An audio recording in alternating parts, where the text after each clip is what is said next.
But then something you cannot say like that. Kau kena encourage lah, supportive, you know. I don't think it's pure lazy lah.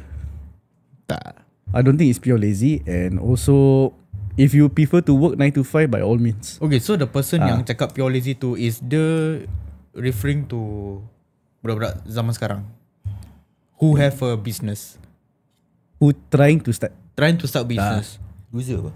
So he put there, the person, young people are trying to start business. But then Something you cannot say like that.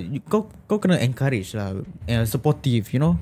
Orang nak start business Yul, and kau jealous apa? Oh, budak tu tak dapat bangun pagi-pagi untuk kerja 9 to 5. Dia jealous budak tu earn lagi banyak idea. Yeah, and kau kerja 9 to 5, okay apa, kau kerja short hours. Budak tu yang start business kerja long hours. Apa yang pure laziness? That's why. Correct or not? I mean, Come on. not all of us want to work under someone, you know. Kita pun nak kerja macam be our own boss one day. Be our own boss. Be your own boss lah. Yalah. Yeah.